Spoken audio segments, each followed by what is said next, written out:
Bang! Yeah, 7-1-3, don't step in this league, throwing rocks out the backboard. Living our dream, better dribble to the three, take the shot, here a Castro. And we don't even care what you say, we ain't scared of the hate, get a win in this last board. Stand in the paint, better clear out the way, hit the court with the black force energy. Every single week on a killing spree, you kidding me? You talk about winning with the epitome, you better be talking with peace, and we locking the key on them. Know that it's rocking with Ryan and Dante, the drip guy, we beyond the gossip, the topics we talk on a pop, and we conquering the obstacles that we cross as a team. Shot from the seats, we the Rockets like Elon. It's the H-Town Rundown. Let's get started right now.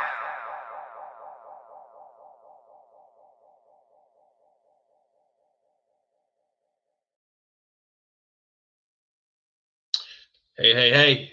It's the H-Town Rundown Houston Rockets basketball podcast. I'm here with AK, and we got a lot to talk about. Make sure you follow the H-Town Rundown at the H-Town Rundown on Xbox, Instagram, YouTube, and follow our TikTok account at the H-Town Rundown. AK, bro, you look alive over there. What's up? Physically, I am, but I'm mentally dead, bro. I'm fried like hair dyed, bro. We got a couple things to talk about. And, you know, as Rockets fans, some good things, some bad things, some interesting news, maybe, as you see from the title. So let's go ahead and then get into it, right? We played Miami recently. We played the Bulls recently. We got the Wolves coming up tomorrow. And then maybe some Giannis talk. I think that'll be fun. So let's go ahead and start with that Miami game. Game winner, right? 5 men. That was kind of nice. Surprising, but that was kind of nice. Down 1, going up. Amen Thompson. Good little leg, good putback, man. I like to see it. AK, what's your takeaway against the game against Mr. 83 himself? Bam Adebayo. Yeah, bro. So one of the things about this game, bro, I was really happy about the process of this game, bro. Really, like really happy about the process.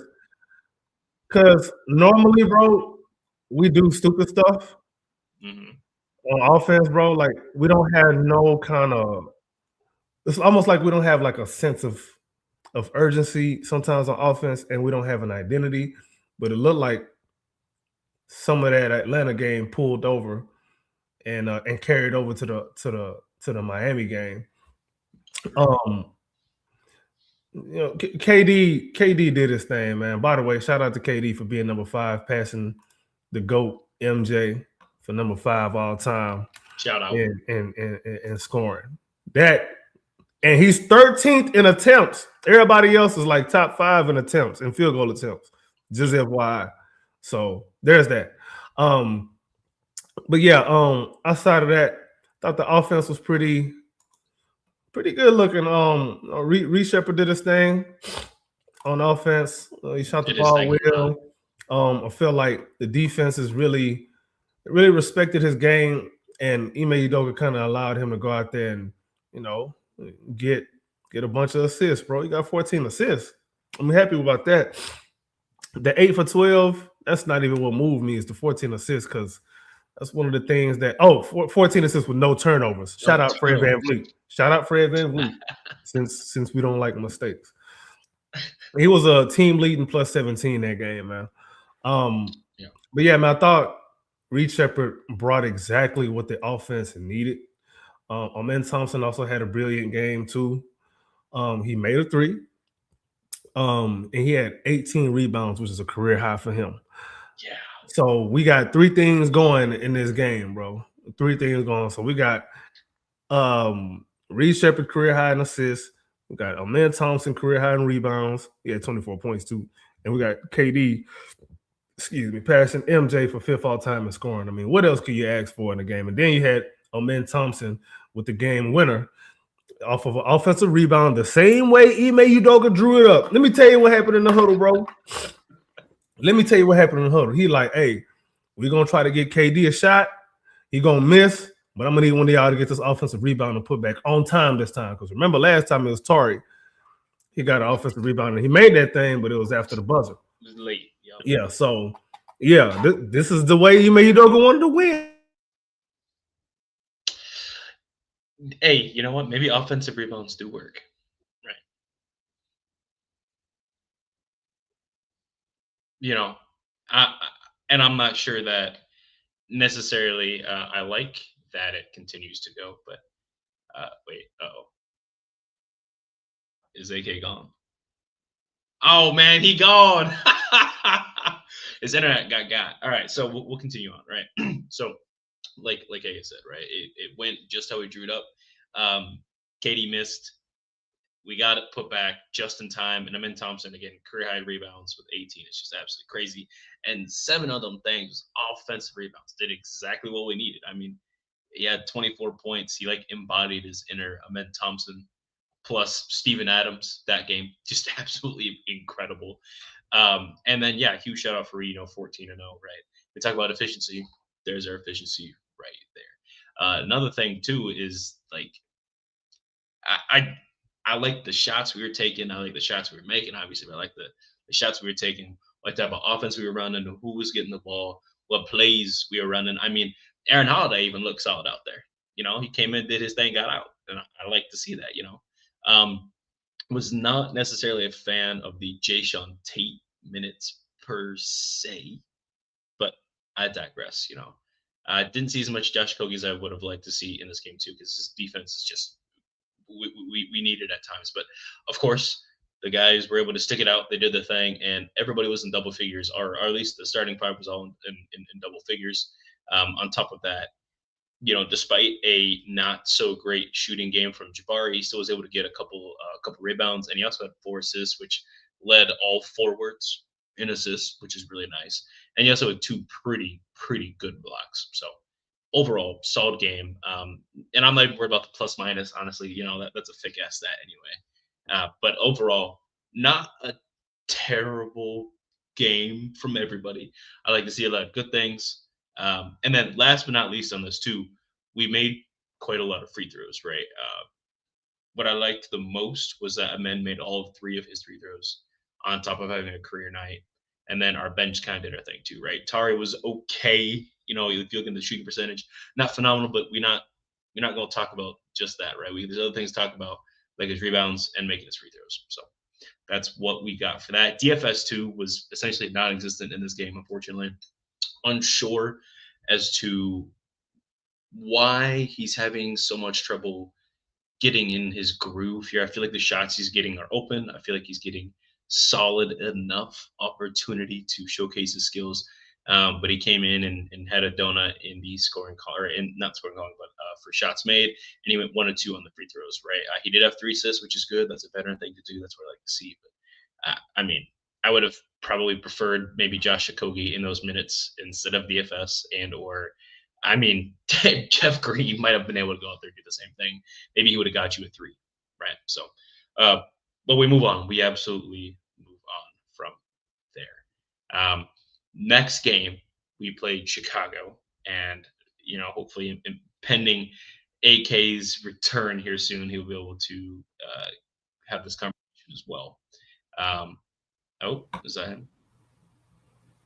See, Hey. I start talking about Udoka, what he be doing, and that's what happens, bro. You see, you can't. He was even giving him props. You was giving him props. You can't tell me this ain't a conspiracy, bro. You can't tell me it ain't a conspiracy, bro. Don't make no damn sense. Anyway, what's the last thing you heard, bro? I continued on from Tara Eason not making in time that shot, and then Amen Thompson having a career night and such. Oh yeah. Long story short, Rockets won the way Udoka wanted us to win, bro. Yep. He drew just the way he drew it up. He drew it up exactly the way that you saw it happen. Offensive rebound included. Yes, indeed. Yep. That's how that worked, bro. Anything else? See, the thing about that game that really made me happy though is the guys that really showed up that game was the guys you need to show up for the team in the future, bro. It was Amen Thompson, it was Reed Shepard, Alperen Sengun had a solid game against Bam, even though Bam was having a game, low-key. Bam out there looking like Wilt. But he didn't score 83 against us, so I'm not worried. Nah, just 32 and 21, bro. That's all he did. Ain't nothing much. Just some light work for him, bro. It's not 83. Yeah. Jabari didn't have the best shooting game, but boy, he was trying his best on Bam. Bam was his own one. He was trying his best on Bam. He tried. Hey, he blocked Bam on one play. Yeah, he did. You know, he also he had a sequence where he hit a big three off a step back, and then he hit another one off a fast break, and the vibes was vibing. Body language was speaking. You know what I'm saying, over there on the bench, and then Eric Spoelstra had to call a little timeout because the Rockets was cooking. They was on the heater, man. And Rockets won that fourth quarter by 10 points, 26-36. Imagine that. And it still took a offensive rebound and put back to win.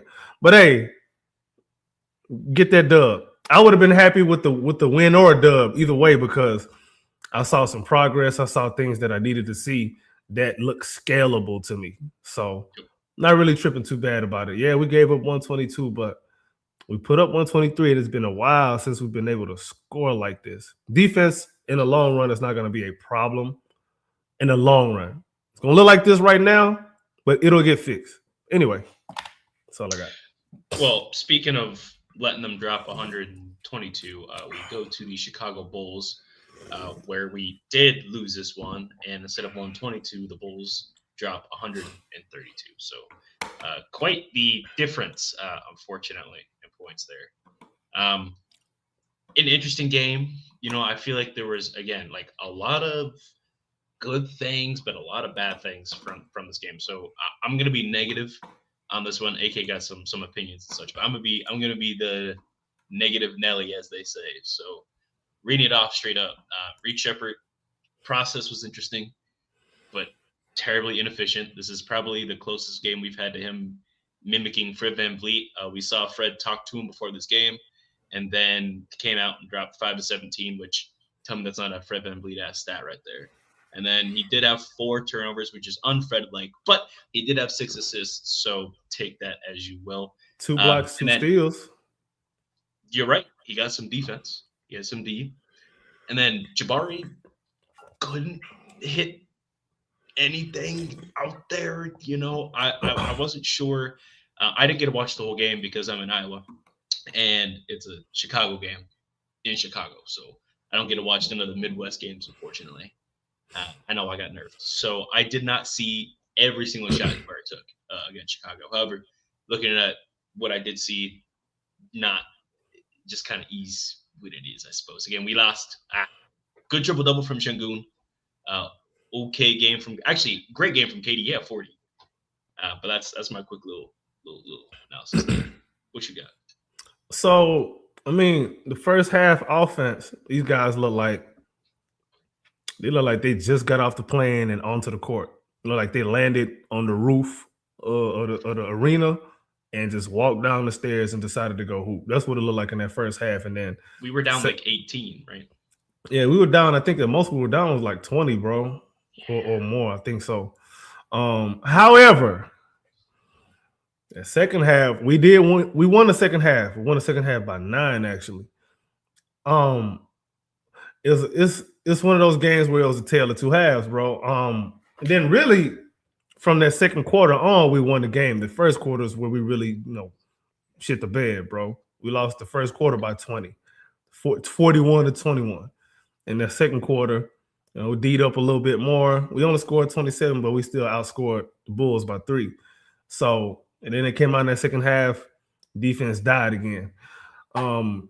Here's my thing about this Bulls game. I'm not even mad, bro. I'm not, because I'm getting what I asked for. Sure, the defense was bad. However, the defense, again, this is a defensive-minded coaching staff. That will get ironed out in time and with reps, especially if we're going with a different starting lineup. I'm not too worried about that long term. It ain't got to be elite top 5, but if we're putting up these kind of points, it just needs to be not serviceable, but it needs to be good. You got to have some schemes and some lineups that you can go to get stops down the stretch. And once again, we lost the game down the stretch in the clutch. But whatever. I feel like these are things that we can grow from. Like these are some of the mistakes we made in this game was mistakes we should have been making earlier in the season because we weren't allowed to make those mistakes earlier in the season because we was too worried about grabbing offensive rebounds and putting up putbacks. Can I ask you a question, AK? What's up? Okay, you saw the comment, and I want to talk about this too. Maybe I'm getting ahead of myself. So after this game, they asked, "Hey, what's it look like for Reed going forward? How is he going to start? What are his opportunities?" And his answer was, to sum it up in Ime style, he says, "We'll see what it looks like in 5, 6, 7, 8 games. We don't plan on starting him every game. We want to give as many people different looks and opportunities as possible. And then maybe he'll start a couple games in the playoffs." End quote. What are your thoughts on that? That's an Ime Udoka answer, bro. I don't even know how to. I don't even know how to interpret it, bro. I don't be knowing what he be meaning sometimes, bro. The thing is so they release the starting lineup for every game, right? Why try to play coy and say, we'll let you know, is kind of what that feels like. He just mad, bro. He just a little emotional right now. We lost another close game. Do you think maybe, and this is unprofessional of me, do you think he is in some way, shape, or form butthurt that Reed is out here? I know he didn't perform well this game necessarily, but overall has been performing pretty well and might be taking his butt buddy spot. Nah, I don't think that's it because he knows no matter what, his butt buddy gonna get his spot back. Yeah. It doesn't matter, bro. I've told y'all this, bro. Like, Reed could average 50 a game. Fred gonna start. Yep. Because he can box. And no, he can't really box. I seen how he throws some punches. You better be careful. You come around the wrong guy in Houston, you're gonna get stole off on, boy. Keep your hands up. It's not like you tell either. He regular sized, man. So it's not like he got nothing going for him. He just regular. He's not that quick. You see his little legs running out there, you know. Man. But anyway, but no, I think he made. I don't even know what to be taken from his press conferences no more, man. Like I'm starting to not even watch him no more because I don't really learn nothing from his press conferences. He be out there just saying whatever. I don't know, bro. And then whatever he's saying don't be matching what you really be trying to see on the floor. So I don't know, bro. It's almost useless. I don't want to say it's useless, but it's almost useless to listen to anything that he's saying, bro. For what? Ever since Adams went out, that is 100% true. It's like he mad that his plan don't work no more. His ego gets to him, you know. He's like, I gotta change it up. And all the fans are seeing that their way is correct because they've been asking for Reed to start, and the process looks really good when you run plays for a competent point guard. Anyway, I'll tell you what I think it is. I think it's really the people on his staff. Somebody probably gave him a few good ideas, and it's just taking him a while for him to get there. And then he knows, damn, I followed this and it worked. Damn, are they gonna stop listening to me and start listening to my assistant over me? That kind of stuff happens, bro. Just FYI. I'm not saying it is happening. I'm just saying keep an open mind. Yeah. Next couple of weeks, you're gonna hear some reports about it coming out. And I'm gonna just be like, all right, what else from this game before I know people want to bag on Tari, bro. Leave Tari alone, please. Thank you. Tari has been better than this throughout his career, bro. All right. He's just having a rough go of it as of late. That doesn't give you a license to all of a sudden throw him in the trash because of an extended slump. Do you throw away good players when they have a down season? If you do, if that's how you operate, go play NBA 2K because that's for you, not real life basketball. You're right. You're absolutely right. There was some tweets I actually want to highlight after the game yesterday because it's kind of interesting how this fan base works. Is one is from J-Dub is him. He says, I don't enjoy this Tari Eason back and forth all over my timeline.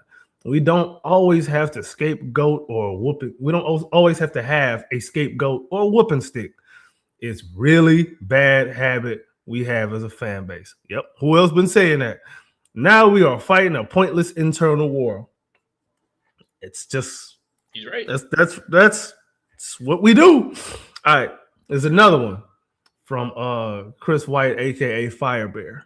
So he said Rockets gave up 132 points against the Bulls, and I am seeing Rockets Twitter complain about role player scoring. What are we doing here? They defensively gave up 132 points to the Bulls. The story of this game is not offense.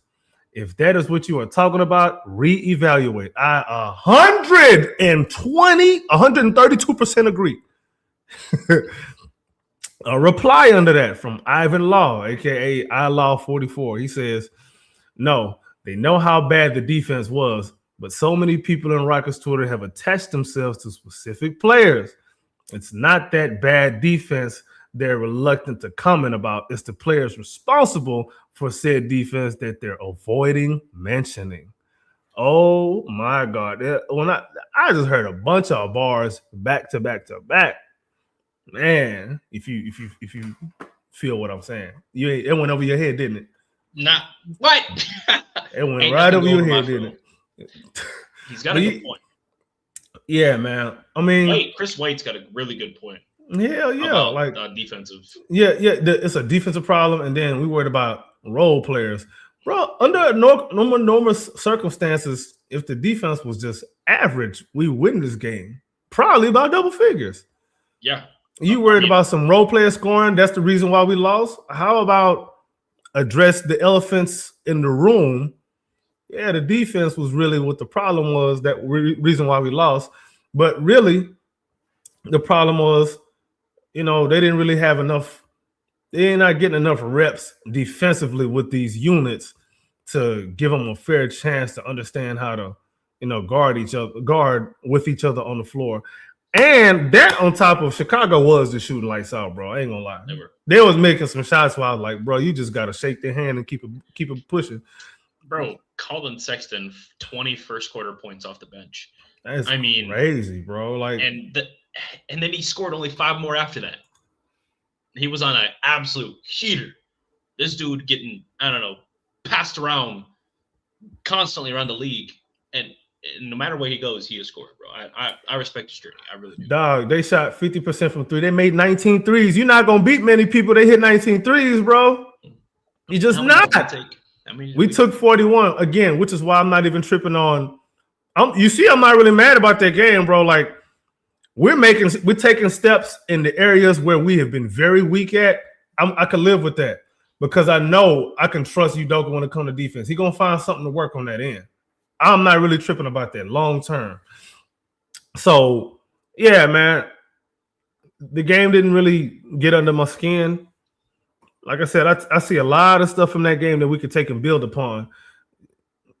And think about it, bro. Reed Sheppard was 5 of 17. He gonna be better from that. Jabari is having the greatest month of his life. He shot 2 for 10. All right, that's probably not gonna happen again. Too, let me continue. My bad. I'm interrupting. Yeah, no, you good. Right, Tari Eason too.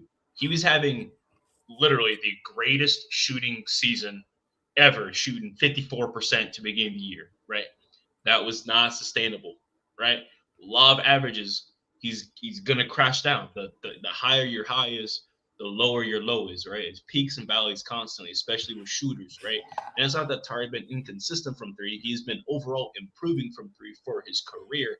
But to come out shooting lights out like that was just unsustainable. Remember Dylan Brooks last year? Dude was shooting 54 or 60-something% from 3. And then he ended the season 37, right? That's the law of averages for especially with shooters. And not necessarily just streaky shooters, just shooters overall. Unless your name is Stephen Wardell Curry, Klay Thompson, or some other great dude like Reggie Miller, you're not doing that no matter what. You're not. And that's okay. You got to chill out on Tari. Yeah, like, I'm just looking at the offense, bro, and I'm just trying to see what's scalable. Alperen Sengun had probably the best game of his life too. But 16 for 19 is not sustainable. Yo, my light just went out. Damn. I ain't know I had that kind of power.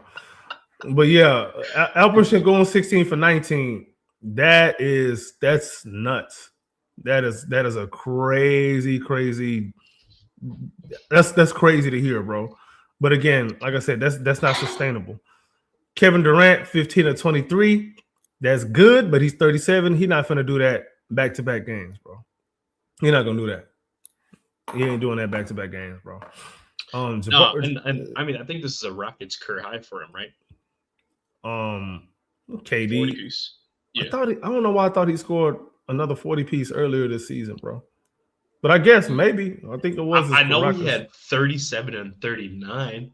So I know it's a 1 point difference, whatever. Yeah. But a 40 ball, that's what they see in the record books. The thing that stands out to me more than anything else is the minutes distribution, bro. Like, we play, okay.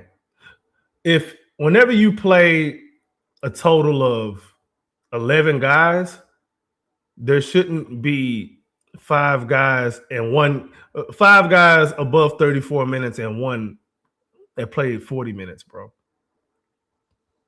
The minutes distribution. And then, like, I want y'all to think about this, bro. Like, we talk about how the Rockets falter in the clutch, they make stupid mistakes, and defense bad, turn the ball over. A lot of that is fatigue. A lot of it is fatigue. Why are we fatigued? We're fatigued because we're playing too many minutes, bro. Like, these guys are playing way too many minutes. Like, Udoka's adjustments are just playing certain guys more minutes. It's not, a lot of his adjustments are not tactical. That's why the Rockets play style is not scalable overall. I agree. Tactics and systems can scale. Like, you just throw an extra guy out there, a different guy out there, there's something called a point of diminishing returns, bro. After a certain minutes threshold or a certain energy distribution threshold, guys gonna start, teetering off, bro. That's what happens in the club. That's some of what I see. At least to me, that's kind of the way that I see it, bro. Maybe I'm tripping. Maybe I'm wrong. I don't think so. But again, like I said, this game didn't bother me that much. We scored a lot. We just didn't defend, which is something that we're better at than what we just showed. Yeah, we have been all season, right? Very few times are we getting outscored by double digits, but also in the 130s, right? That's crazy. Maybe for any team, times, that's crazy. Like, it just don't happen very often. We're not like Charlotte or something like that where we can't defend for our lives, respectfully. This is a good defensive team. Like you said, it's Ime Udoka. The one thing I'm not worried about is defense. That is the one thing I'm not worried about. Out of everything we have going for us, I'm not worried about rebounding or defense. And I mean, a lot of other than that, Şengün triple-double too. Like, this was a solid he had a triple-double, yeah. First of the season somehow. Excuse me? I believe that's the first one of the season, if I'm not mistaken. Wow. If I'm not mistaken. I might be wrong. I know he's come close a lot. I don't remember him getting it before this game. Wow. I might be wrong, but I doubt it. Yikes. Okay. Yeah, and then there's a lot of people that was getting on his defense, him and Reece Shepherd. Yeah, it's a problem, but at the same time, like I said, man, they should have been getting these reps with each other a lot earlier in the season, and we wouldn't be seeing a lot of the stuff that we're seeing now because they would kind of understand how to play off each other on that end.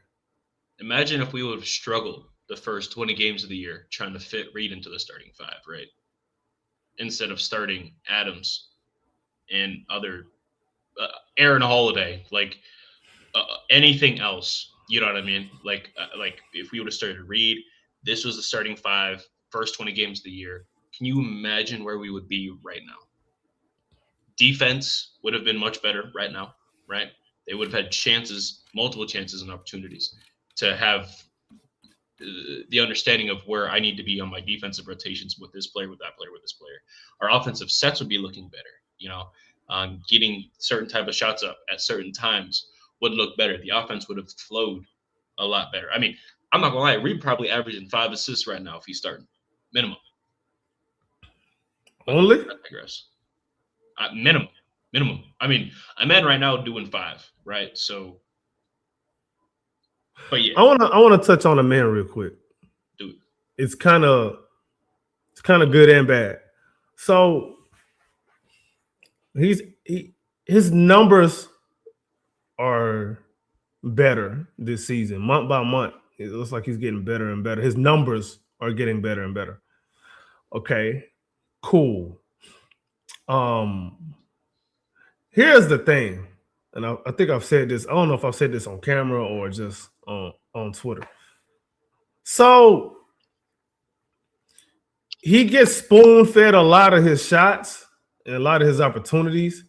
It's not like he's out there and he's just getting his offense out the mud and forcing the defense to shift at his will. That's not happening. That's why you don't see him exploding and going for no 40 pieces. He's only had 130 piece this season, if I can remember. So it's not his scoring, not that what he's doing doesn't matter. It does matter. But again, when we're talking about potential, listen, the potential might not be what some of y'all thinking. It might not be what some of y'all thinking, man. I know there's a lot of if, a lot of in theory, this and that.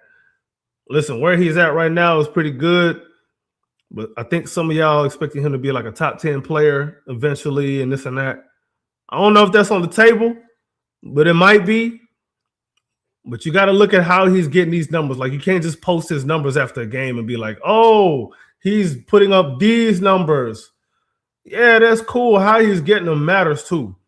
Defenses are okay giving him these little spoon-fed shots that he's getting, because it's not like he out there breaking down the defense and making a team call a timeout like, man, we got to get this guy. I promise you that's not happening. I promise you. It's not me trying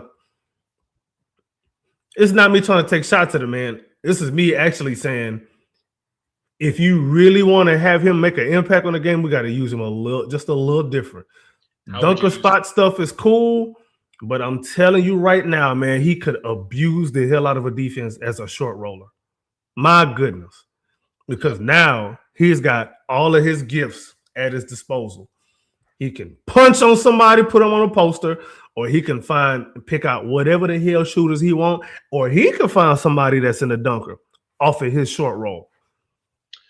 Something I'm surprised at saying is, for a team that doesn't have a lot of shooters, we still run high screen pick and roll with our non-shooters instead of something closer to the basket. And like you said, having a third person in a dunker spot. I'm not sure as to why that hasn't been, not necessarily a regular part of the offense, but something that's not at least a focal point, right? Especially considering at times early in the season, 2 or 3 of your 5 players were incapable of shooting, 6 feet out from the paint. I feel like that would have been a lot more effective. But I'm gonna ask you a question. Yep. Who you trust to run that high screen and roll? Who you running it with? If I'm running high screen and roll, I mean, Reed and KD honestly is kind of nice. That's who I would prefer. But I like it. I really do. If I'm gonna run a high screen and roll, I'm gonna run it with Reed and Capella. Oh, I'm thinking high screen and pop. Oh, screen and pop. That's my fault. That's another thing that we don't do enough of, bro. We don't do pick and pop. We don't slip screens enough. Like, there's a lot of times and opportunities where we could use KD as a decoy, as a picker. Maybe you can even run split action with him and Bari. And obviously, wherever KD goes, that's going to be the priority when you got that set of defenders right there trying to guard that action. I know you want KD to pop out, but have him slipping and let him be the one go to the rim. Yes. Like, we did that against who was that we did that against? I think we did that against LA in that third quarter. And that I can't remember which game it was. We lost both of them. I think it was I'm pretty sure it was the second game, because it may have been in the second game. We did that. And we only did it once. Yep. And I was like, okay, why are we not doing a little bit more of this? Because of the way the teams are playing KD at all times. All right. Every time he's getting the ball, he's getting it going away from the basket. He's not getting it going to the basket. There's opportunities to do that. But Udoka offense, we're scared. Something else, I think, if we're gonna run a high screen and roll, I think Reed and a men honestly would be solid. If you have certain defenders matched up, it'd be matchup dependent. And I like it because a man would be able to get his shot up high, and I trust Reed being able to get it to a man effectively. But I also worry about like I said, it'd be matchup dependent. So yeah, maybe but that's if we going Bari at the 5. Yeah. But when we go Bari at the 5, bro, we can't have DFS on the floor, bro. We can't. We can't have DFS on the floor, bro. We can't. I have been trying to be as little critical as possible against this guy because I know he was coming off that injury. He didn't have any time to play 5-on-5, no ramp up. He just went straight to it's not fair to him. But bro, like we got him for 2 years. For 2 the second one is the last one that's guaranteed. Like I think it's partially guaranteed, but I think the second year is guaranteed. And the last 2 is I'm guaranteed I will pack his bags personally, like next year. Again, I don't mean to be malicious on that, bro. I can't. We trying to win, try to be a championship team, and I like DFS for Dallas. I like DFS when he was okay in Brooklyn because he just had to do what he had to do over there. I like DFS when he played for LA. He got a lot of good shots over there. I like DFS, but unfortunately, the type of players he also played with, where he was successful in Dallas and in LA, also aren't here in Houston, which I also do think that is a part of that. It is, but also pace. I agree. And those players create that pace. Brooklyn. What player in Brooklyn creating pace? They just played fast. Cam Thomas pushed tempo. Not that he pushed himself. Yeah, he didn't give us the ball, but he did run. Yeah. And that's why I say he was successful in Dallas and in LA because of the players he played around. You mentioned pace, right? Overall offensive scheming, and they got him in really good spots to be a successful role player. Unfortunately, right now, we asking him to run pick and roll, which if I see one more pick and roll with DFS handling the ball, I don't even know, bro. I don't even know. I never need to see that shit again, ever. If I see that play in the playoffs, Ime. I don't even. Yeah. Anyway. Funny enough, he only played 8 minutes last game. Yeah, there's a reason for that. Yeah, because he just played 22 the game before that. Yeah, Tate played 3. Tari only played 14. Capella only played 4. Holiday played 21. Okogie only played 3. That is the rotation of a desperate man. Why is Josh not getting minutes anymore? I thought he was solid. He was starting. I liked him starting. I don't want him to start. But when he had to start, he looked okay. When he was playing 20 minutes off the bench, he looked okay. Why ain't he starting? Or not why he's not. Why not get more minutes? Where'd the opportunity go? I feel like he did well. I'd also ask for more minutes from Aaron Holiday, too. If Reed's not playing, Aaron Holiday probably needs to be Reed playing or not. Matter of fact, that little lineup what I was talking about with Bari at the 5, give me Aaron Holiday at the 2 and Reed Shepherd run point and have a man, Bari, and KD on the floor. Run that high screen and roll with Reed and a man. I'm talking about high screen and roll with Reed and a man now. All right. You got poison to pick. You gonna die one way or the other. Which way you want it? Fast or slow? If we're worrying about just offense, yes. I'm not worried about that too much defensively. Too much, bro. I'm not. You know why? You only got one quote unquote negative defender in that lineup. Aaron Holiday is not a plus defender. He ain't a negative. I think he tries really hard. I really do when he is locked in. I'm not going to say he's a solid defender. He is a solid defender, bro. I can't do it. I can't say that on live. Where did he touch you, bro? Bro, watch this dude play, bro.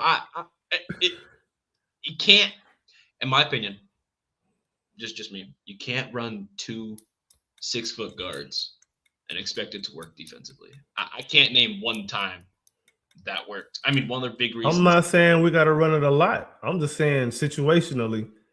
And that's what I said, offensively. It need to be a tool in your bag. I could see matchup dependent, maybe. Okay. See, we don't have enough tool in our bags. We're too predictable with our rotations. We're too predictable with the offense. Hell, we predictable with the defense. This is why when teams adjust, we look so bad, bro. This is why we don't have enough tools in the bag. We finna use a sledgehammer for everything, bro. To change a tire, we finna use a sledgehammer to paint the house. We're using a sledgehammer for everything, bro.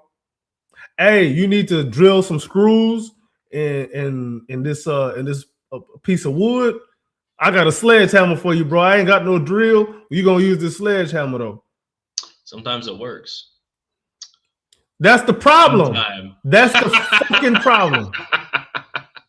It's because look, it just worked against Miami.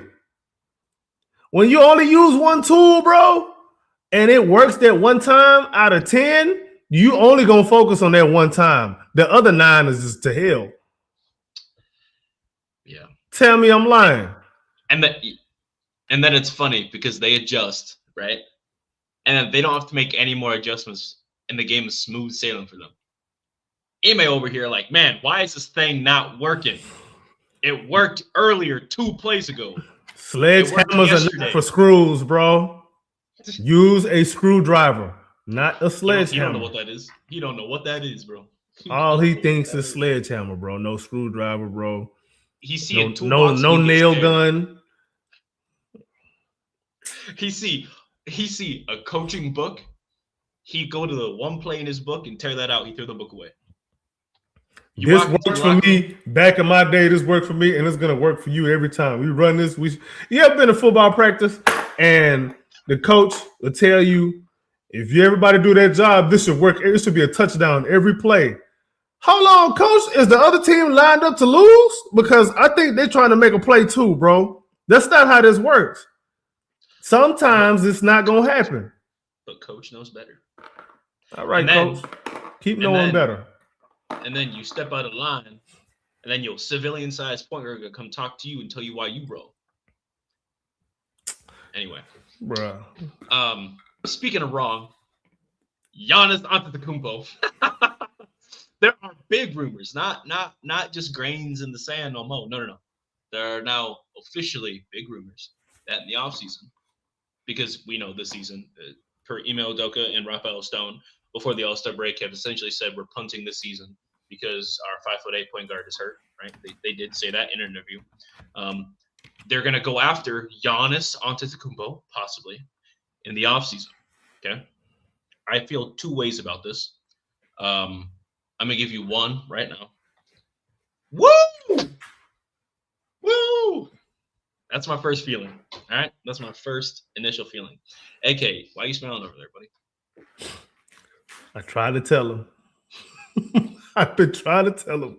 They mobbed me in the summer, bro, when I brought this up. They didn't believe me, bro. They said I was being a bad fan. They said I'm a JG stan. I'm like, okay, you keep on. We're going to revisit this. Here we are. Strong rumors. Houston wants Giannis. The connection with Hakeem. He is a Udoka guy because Udoka likes guys like that. Yep. You know what I'm saying? This is what he wants, bro. And you know what? I don't think necessarily that people don't want Giannis. I think they're afraid of who may have to go. And I told everyone, once you open Pandora's box, it's not closing. I told everyone once it starts, it's going to keep going. Who you may like, another person, next person to go, gonna be somebody everybody like. I tried to tell y'all. You called me names. You said I was stupid. All that. All right, we about to find out who's stupid. I was told that this wouldn't happen. Matter of fact, I was told directly that this wouldn't happen. Let this happen, bro. The app finna break. We actually had a huge fun discourse with shout out Chris Gorman, right? Clip Gorman. We had Gorman on here. I think we had Slaughter on here. We had Aaron as well on here. We discussed this very topic that, hey, if we're going to go after KD, Giannis has already worked out with Hakeem. That was obvious. And to me, if anyone was paying into my Instagram socials back then, I was posting all over that Giannis was a Rocket. The second I saw Giannis working out with Olajuwon, I was ready. And then we went and got KD, and then my dream and soul got crushed. But the plan, correct me if I'm wrong, has seemed like it's always been getting Giannis to Houston at all costs. Kevin Durant had the connection and was more available first. Giannis had worked out with our legend for 2 straight seasons. And you're telling me not once you work out with Hakeem Olajuwon, in my opinion, the second greatest big man of all time. And he's not saying, hey, man, why don't you come to Houston? And Giannis don't sit there and say, you know what? Taxes are not bad out there. Y'all ain't got income tax the roads ain't icing down here, bro. And if they do, we shut the city down. And I think he'd like that. I think he's interested, in fact. But you know what? I'm not gonna get on my high horse here, but here's my second feeling, right? Is kind of what you alluded to, is who's gonna have to go to get and make this work, right? And it kind of seems like, correct me if I'm wrong, it kind of seems like we make this move that has been written in stone for 2 years, very clearly. Pun intended. We're making the same mistake that the Kings made on a bigger scale when they went after and traded away their young guys and got Domantas Sabonis and kept De'Aaron Fox and then gave away De'Aaron Fox for a bag of chips. And now they're stuck with Zach LaVine, DeMar DeRozan, Domantas Sabonis. And they're screwed. And Russell Westbrook. And Malik Monk. So, like, they got rid of Davion Mitchell too, by the way. And that was one of the who's playing well in Miami. Mm-hmm. If the point is just to be relevant and to have fun for the vibes, okay, it'll work. It'll get you some ticket sales. It's all about the bread at the end of the day. Championship gonna win them the most money, sure, but if they can get X amount of money, X amount of dollars, X amount of clicks and views from Giannis being here in Houston and ticket sales, that's all that matters at the end of the day for them, anyway. So we're gonna be making the same mistake, and I know people not. I already feel it. I know people don't like me saying that, but you cannot trade for an aging star that is injury prone. Which, thank goodness, he's been cool this season. But then you trading for a guy who's not even playing right now, who's also injury prone, and for the last 3 seasons has been off and on injury prone. He don't want to be there. What the hell? He don't want to be there. He don't want to be there, bro. He don't. He don't want to be there. You're right. He'd normally play through a lot of this stuff. I agree. He don't want to be there. I agree. So he don't want to risk further injury, knowing you probably finna swallow another L anyway. So y'all gonna lose on your own. Y'all don't need me for that. Since his championship run, Giannis has not played more than 65 games in a single season. That, I'm not saying that's the end of the world, right? Because some of that is other things and other circumstances too. But you need a guy that's going to be, I don't want to say like not consistent, because he is. I mean, he averaged 30 and 10 every season, for the last 5 seasons, And I'm sitting here talking like I don't want him because I very clearly do want Giannis on this team. But what the hell is the space going to look like? Who's got to go? And what the hell does space look like? Because I know one guy that's got to go, and the fan base not going to like me. They'll probably come knock on my door personally. But then the spacing is the same issue that it was before. That does not change. You know what I mean? So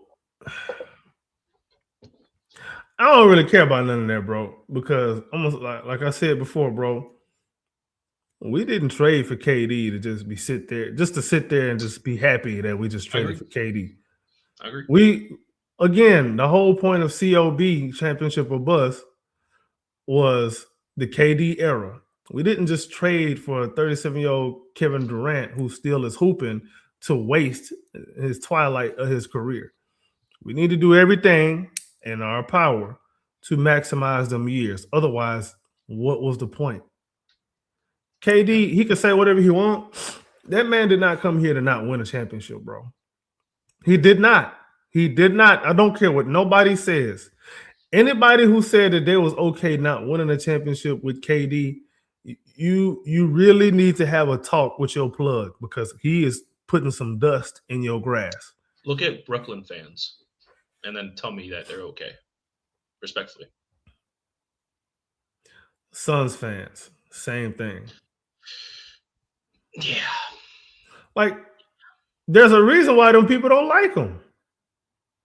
He didn't deliver on what they wanted. For whatever reasons it was, they didn't get out what they expected. Yep. Kevin Durant is a hired gun. He's not here for a long time. He's here for a good time. Let's make this time as good as we can. Otherwise, you could have just held off and did something else. You really could have just did something else. By the way, when Ime Udoka signed here, why do you think Rafael Stone kept on betting against KD teams? Don't ask me how I know. I'm just think about it for a second, bro. It was obvious that once Ime was here, one of Ime's guys was coming along. Whether that be Jaylen Brown, Kevin Durant, or a future Ime guy like Giannis. The only reason Jaylen Brown didn't happen is because two reasons. They won a title and that contract. So that wasn't going to work. So they pivoted and went to Kevin Durant. Yep. People, for some reason, I just had a conversation yesterday. Because the Jaylen Brown thing was real as hell. Let me tell you. I just had a conversation yesterday. People forgot that the first year in Brooklyn, Ime coached Kevin Durant. I don't know where people live, but it's clearly under a rock. Yeah, Ime was a guy that people was listening to, not Steve Nash. Mm-hmm. And that's why when he went to Boston, KD was mad as hell. KD was pissed. But you know what? Be what it is. I hope y'all listening, bro. I hope y'all listening. There is a reason Ime Udoka took this job, because this was the job that eventually he knew he was going to get one of his guys here. All them other places, it was going to be harder. This was the place that had the path to get one of his guys here. He got one of his guys here. Do you think one of his guys is going to come here and not be accompanied by somebody else at some point? Is that what y'all really think? Even though I was told, I ain't going to go there. I ain't going to go there. So, all right. So before we move on to the final topic, you are for or against Giannis coming here? Bring me Giannis. Right. I don't know about it at all costs, because it still got to make sense. But anything that gets me closer to a championship with KD, I am for it. I keep saying it. I need to take my nieces and my little nephew to a parade. If I don't get to do it, I'm going to be upset. My niece gonna go to college soon, bro. I can't have this, bro. I can't. Stone, if you're listening right now, Ime, if you're listening, because we know Ime listening. We know Ime listening. Oh, we know he listening. And you still need. Hey, Ime, let me tell you something. I'm gonna send you another invoice, and I'm gonna add interest on this one. You owe me for these consulting fees. This is not for free. You understand me? Don't make me call Nia alone. She gonna take. Matter of fact, she gonna be the one send you the invoice. I bet you pay that up. Every time we have a pod, complain about the offense, say what needs to be said. What happens the next game? Quite literally, whatever. Anyway, I digress. If y'all don't believe it, go ahead and watch literally. Go watch the old stuff and then watch the following game and see if we literally lying. anything. Literally everything. Literally. Anyway, Ime, Stone, we win a championship this year, next year, preferably this year. 2 years. You got a 2-year window. I will make everything happen, and I will move to Houston. I will move to Houston. We win championship next 2 years. I will move to Houston. I will leave. I'll drop everything. I'll work as a busboy. Wait, you gonna get a visa? They're gonna give you a visa, bro? I'll sneak in. Don't worry. They're gonna deport your ass. I look the part. I'll just go bald. They won't ask me questions. You from Iowa? We don't do Iowans over here. We're gonna call ICE. Shit, they don't know me. All right. Wait, hang on. Hey, if y'all are watching, chill out. Man. Oh my goodness, bro. So speaking of ice, we gotta go up north tomorrow, and I'm heading to a game. We're gonna watch Minnesota and the Rockets play. It's highly likely Anthony Edwards not playing tomorrow, which okay. One less player means less excuses for us to find out why we lost. If we lose, we have every reason to win tomorrow, right? What is going on? What is the offense going to look like? And I don't even actually, matter of fact, I got to look. Who's been starting in Edwards' place as of late? Why am I forgetting this cat's name? I know Ayo DeSumo been starting. I think Isle started. They played last night or the night before, and he started. Yeah. Let me go see, bro. It's been hard to keep up with other teams this season for me, man. Usually I be on point. I be knowing my stuff, man. But this year, bro, it just wasn't gonna happen. Yeah. Let me find it. What you call it? See, I can't even think straight. I'm calling it a what you call it. I'm usually sharper than this, bro. Forgive me, man. Y'all know I'm sharper than this, bro. This is not me right now. That's what he says, man. This is my representative speaking, bro. It's not Is me. it Terrence Shannon Jr.? Is that who been starting? I think so. Let me look at the last game. They just played Boston. Oh, they got Bones Highland over there too. I forgot. Yeah, that's true. They did grab Bones, and he been hooping too. He been looking good. Yeah. So with Edwards being out, the Rockets should be concerned. Concerned? Yes. Why's that? Because they don't take shit serious. Yeah. We do have lost. a bad habit. We've lost to the most under 500 teams for a team that's above 500. 12 of our 28 losses. So almost half of our losses are. And you mean to tell me we're not going to look at the coach over there and ask questions? When things like that are the case, you got to go bro, look at the coach, it's because Jabari's going 2-10 and Tarison's 1-5, bro. Nah, you wrong, bro. It's because we don't have Fred to just not turn the ball over. We need Fred VanVleet to beat the Kings. You're right. We need Steven Adams to grab those misses that Fred VanVleet chucking up to generate more misses. That's how we do it. And eventually, one of the things going to go in. And Ime going to say, look, it worked. It's just stupid, bro. It's just stupid. So the Wolves, how do you prepare for them?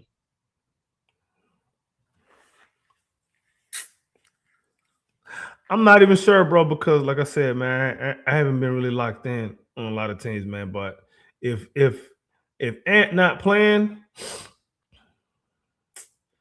man, now you really can't target nobody on offense because DeSumo can guard, DiVincenzo can guard. And they got, Şengün be dealing with Gobert, so I ain't too much worried. Jaden McDaniels is really underrated player overall. Both ends. He's a two-way player. okay, And Jules Randle gives us problems. Oh, I was just going to go to that. How are we working? Because we know Randle is going to be the number one option going into this game, of course. So obviously we want to make sure we stay man. But what is your defensive adjustments to Julius Randle? hey, Jabari, your ass better have a damn big ass steak for breakfast, bro. You're gonna need all the protein you need. Because Julius Randle is that is a man. Julius Randle is built like Jabari's daddy used to be built. How do you feel about a men on McDaniels? What's that supposed to do? Defensively, right? What is that? Not that he's not gonna be running the offense. They're not running the offense through him. I want a man on the lead ball handler, which is from just some of the clips I've seen with Ant out. It's been Ayo Dosunmu, and then Bones Highland to come in, and then he's kind of the guy, instant offense microwave guy. So I want a man on Ayo. Are you asking for more of a defensive or an offensive game from Amen Thompson tomorrow? Is he supposed to take one side of the court off? Not necessarily. Just what is your expectation for him, I guess, for tomorrow's game, right? So obviously you want him guarding lead ball handling. I don't expect a lot from him offensively because he got kryptonite in the paint. Yeah. So yeah. It's not going to be man. What unless we do what we talked about earlier. Now, if you have a man doing a high screen and roll with Reed Shepherd, now you forcing Gobert to move his feet, and you forcing the Timberwolves to play team defense, and you forcing them to make some difficult decisions. If they want to put Gobert on a man, if it's me coaching, you know what I'm gonna do. I'm finna DHO his ass to death, or we finna high screen and roll his ass to death. I'm gonna look over there like at Coach Finch, like, hey, how long you gonna keep him out here because he's not gonna make it. Do you expect to see 5-out lineup? No. Would you want to see the 5-out lineup against this team? Yes. I mean, we kind of don't have a choice, but this is Udoka we talking about, and I don't know, bro. I know whatever he does, it's not gonna work. Yeah. You don't have hope, bro? You think we're gonna lose this game tomorrow? If you told me, hey, you're a betting man. You gotta bet your house. Have to. I just couldn't. I couldn't, bro. I don't trust this team, bro. Like, there's a chance we still don't win 50 games, bro. I don't trust this team. How many games we got left? I should probably pull it up. I'm a bad host. My bad. Nah, you good, man. I think we got 43 and 28. We are, what the hell are we, man? We 43 and 28. Yeah. Yikes. Yeah, dog. So we got, what is that? What's the math on that? 9 games? Is it 11 games? 82, right? Bruh, this mental math right now is about to kill me because my brain cells are on vacation. Let's just call it 10, right? Hold on. We're gonna carry that one. We're gonna carry that one. 71. We got 11 games left. Yeah, we got 11 games left. Out of them 11, are we gonna win 7, bro? We have to win 7 games out of the next 11. See, I'm not even concerned with reaching the previous point of last season where we won 52 games. I don't even care about that, bro. Give me 50 wins because you can. It's gonna be hard. So I'm just worried about the offseason decision making, bro. Because think about it, bro. Like, if we don't win 50 games, we're probably gonna make worse decisions than we're already gonna make, bro. Everybody gone besides Fred. Because we Everybody. didn't reach that 50-game benchmark, bro. Like They gonna build around Fred so fast, bro. running back say he didn't like the KD trade. Yeah. You gotta. I liked it. You gotta respect it, man. Listen, when somebody like KD comes on the market, bro, you gotta see what it do. You just gotta see if Giannis is available. You just gotta see what it do, bro. You just have to. Yeah. You gotta do your due diligence. And if they present something that you like, hey man, you gotta reach out and grab that, bro. You just gotta do it. You just gotta do it. So there's also a chance, right? Looking at the makeup right now of the conference, and I'll share screen this so you can see exactly what I'm talking about. There's a chance that the Rockets actually fall to the play-in. There is a chance. I don't think it's gonna be I'm that not bad. saying we're going to, but it's 3 games. It all depends on how hot Phoenix gets for their next 10 games, because they only got to play 10 mil. We got 11. How hot can they get for 10 games? They have to win 3 more than us. Is that going to happen? I don't see it. We cannot concern ourselves with anyone outside of Houston right now. We can't. We can't afford to, bro. We got too much to deal with inside the house to worry about our neighbors, bro. The neighbor's grass ain't cut. Listen, bro, we got tumbleweed in our backyard, bro. AK, this is a scenario I've played in my head. We fall to the play-in, right? Stop. But go ahead. And we have to face the Golden State Warriors in the play-in. Do you trust our team to win 1 game to advance to the playoffs?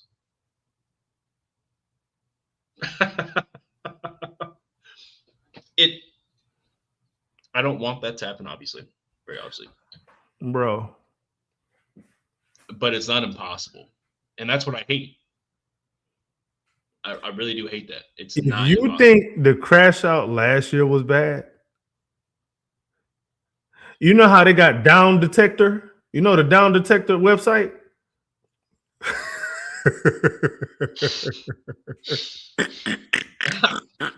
Do I need to finish the sentence or you picking up what I'm putting down, bro? I understand. It's just not impossible. That's the problem. And I thought, being optimistic, I thought we'd be in the 3rd seed right now. And I know that's literally 1 win away. I know. Regardless, I thought at the beginning of the year, I thought we'd be the 3rd seed at like pretty solidly, right? I thought it was going to be OKC, Nuggets, us. That can still happen. Okay. We could also face the Golden State Warriors in the play-in. Those are 2 vastly different like possibilities that I don't like, and there are so many variables in between that can happen as well. We could end up facing the Warriors in the playoffs again, 1st round. It's likely. No, it's not likely. It's possible. That's what my sanity cannot handle that, bro. My sanity. I might have to just move to a remote island, just disregard my entire livelihood right here, bro. I just had to just go be George of the Jungle somewhere, man. There's no way. I just wouldn't. Earth would no longer be for me, bro. I gotta go somewhere else. Last point I gotta make. If the playoffs happened today, we'd face the Lakers in a 7-game series.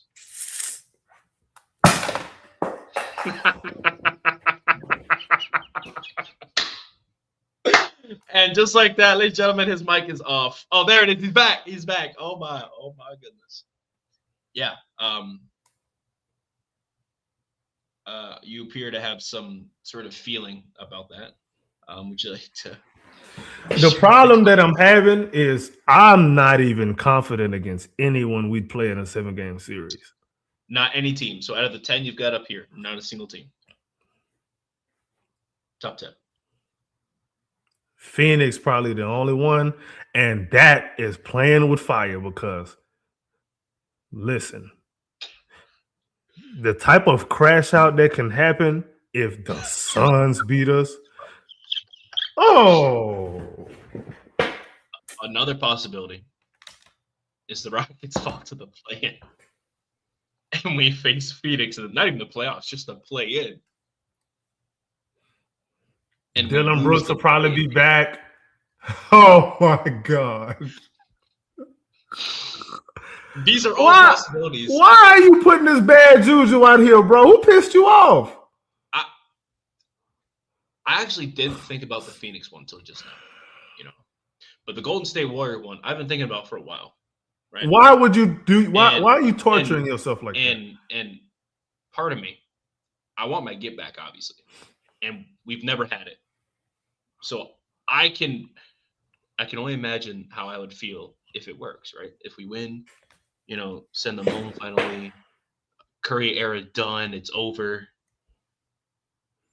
But Bruh, I also know this team.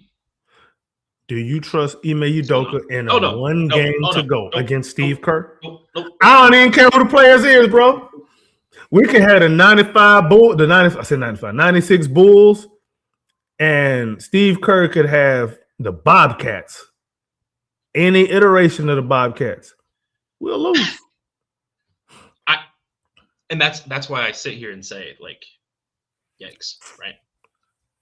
It's yikes against every team. And the aspirations was, or in my opinion, for me, it still is, right? But Stone and Ime already attempted to put water on the fire by saying, Fred VanVleet's hurt, Steven Adams is hurt. We just got to look towards next season. And they said that before the All-Star break, dude. And that has been sitting with me and irritating me every single day, bro.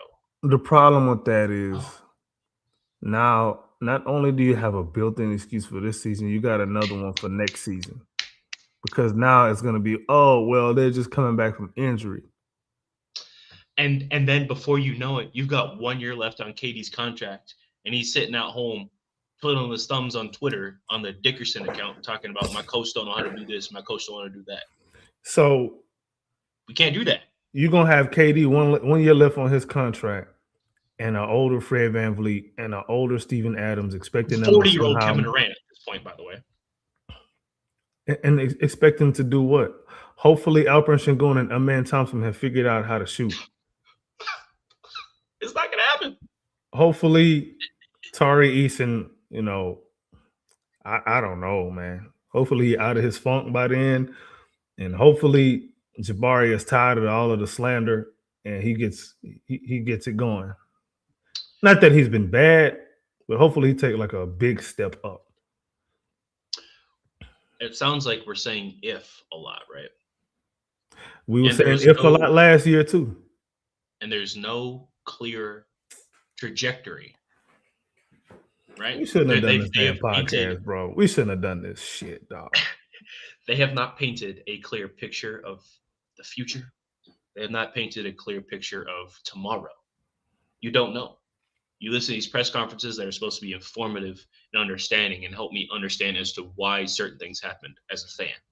Instead, I got to go out and do my own research, spend my own resources, time, in understanding why we lost because our coach sit there and says effort. I'm tired of hearing effort as your excuse. I'm tired of hearing because of Fred VanVleet. Effort is a strategy, bro. I have never in – the Raptors are better since Fred VanVleet left. Yes or no? Yes or no? When Fred VanVleet was the number one option. Just look at Scotty Barnes. When Fred was the number one option over there, what did Toronto do? Anything. I think it was the combination of Fred being gone and Nick Nurse also leaving too. I agree.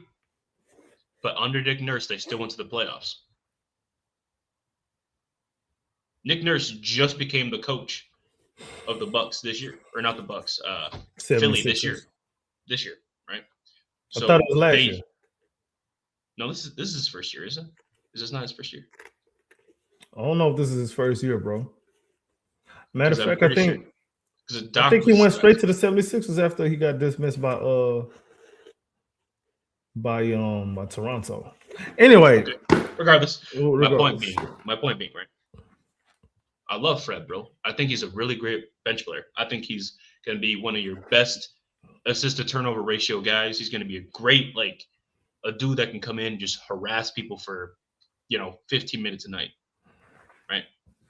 What you ask him, and excuse is we don't have a 5'8" point guard, right?